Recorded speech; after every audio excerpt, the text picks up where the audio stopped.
Tarihe baktığımızda genelde net, kesin gerçekler görmeyi bekleriz değil mi? Ama bazen öyle bir cümle karşınıza çıkar ki bildiğiniz her şeyi bir anda sorgulamaya başlarsınız.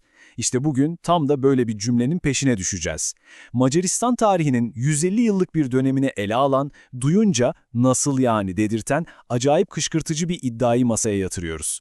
Ve işte o iddia, 1541-1686 arasında Türkler tarafından idare edilen Macaristan çok şanslıydı. Evet, yanlış duymadınız. Bunu söyleyen de Macaristan'ın eski cumhurbaşkanlarından Paul Schmidt. Şimdi bir saniye durup düşünelim. Bir işgal dönemi nasıl olur da şans olarak nitelenebilir? Yani kulağa gerçekten çok tuhaf geliyor, biliyorum. Ama gelin bu fikrin arkasında ne gibi bir mantık yatıyor birlikte anlamaya çalışalım.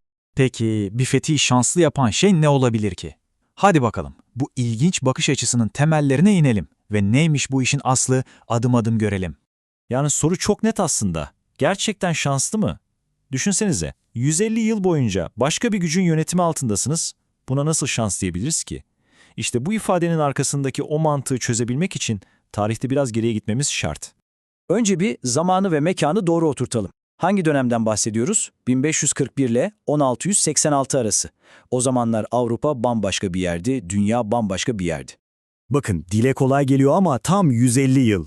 Bu ne demek biliyor musunuz? Birkaç nesil demek. Yani dedenizin dedesi bile aynı yönetim altında doğmuş, yaşamış ve ölmüş.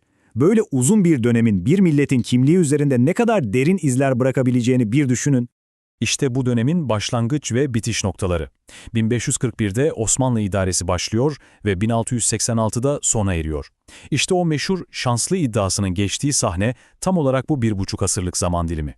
Peki, geldik en can alıcı noktaya. Bu şans kelimesinin altından ne çıkacak? İşte şimdi argümanın tam kalbine iniyoruz. Cevap aslında tek bir kavramda gizli: asimilasyon.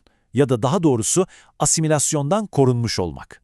Argüman aslında bir karşılaştırmaya dayanıyor. Diyor ki, Türk yönetimi altındayken Macarların dili ve dini yerinde kaldı. Peki ya öyle olmasaydı? Yani Macaristan'ı Türkler değil de başka bir Avrupalı güç yönetseydi ne olurdu? İşte iddiaya göre o zaman dil ve din değişikliği istenecekti ve sonuç tam bir kültürel erime, yani asimilasyon olacaktı. Yani bu bir nevi kötünün iyisi senaryosu mu acaba? Peki bu asimilasyon dediğimiz şey ne tam olarak? Çok basitçe bir kültürün zamanla baskın olan başka bir kültürün içinde eriyip gitmesi demek. Dilini, dinini, geleneklerini kaybetmesi, kısacası kimliğini yitirmesi. Yani özetle bu görüşe göre Türk yönetimi istemeden de olsa bir nevi kalkan olmuş Macar kültürüne. Onları tam anlamıyla bir kültürel yok oluştan korumuş. Ne kadar garip bir durum değil mi? Bir işgalin aynı zamanda koruyucu bir yanı olması. Tam bir paradoks. Tabii bu koruma durumu bilinçli bir tercih değildi, daha çok bir yan etkiydi diyebiliriz. Çünkü Osmanlı'nın derdi aslında başkaydı. Peki Türkler neden Macaristan'da bu kadar uzun süre kaldılar? Neden bu kadar önemliydi bu topraklar? Cevap haritaya bakınca çok netleşiyor. Stratejik konum. Evet, bütün bu 150 yıllık hikayenin anahtar kelimesi aslında strateji. Macaristan Osmanlı için Avrupa'nın kalbine açılan bir kapı gibiydi. Viyana'ya, daha da ötesine uzanan bir köprü. Dolayısıyla buradaki varlıkları kültürel bir amaçtan çok tamamen askeri ve jeopolitik bir zorunluluktu. İşte bu basit gerçek, yani Macaristan stratejik bir yerdi cümlesi aslında her şeyi açıklıyor. Asıl hedef askeri ve siyasi kontrolü sağlamaktı. Nokta. Bu yüzden de kimsenin dilini, dinini değiştirme gibi bir politika hiçbir zaman öncelik olmadı. Öncelik bambaşkaydı. Şimdi bütün bu parçaları birleştirdiğimizde karşımıza basit bir işgal hikayesinden çok daha karmaşık bir tablo çıkıyor. Demek ki her şey olaylara nereden, hangi çerçeveden baktığımızla alakalı.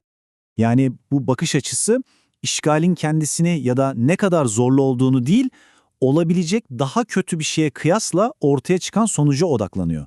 Ne yaşandı sorusundan çok, ya başka türlü olsaydı ne yaşanırdı sorusunu soruyor aslında. Ve bu da bizi son bir soruyla baş başa bırakıyor.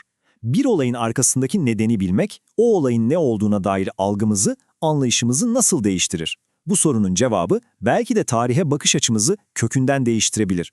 Bir sonraki bölümde görüşmek üzere.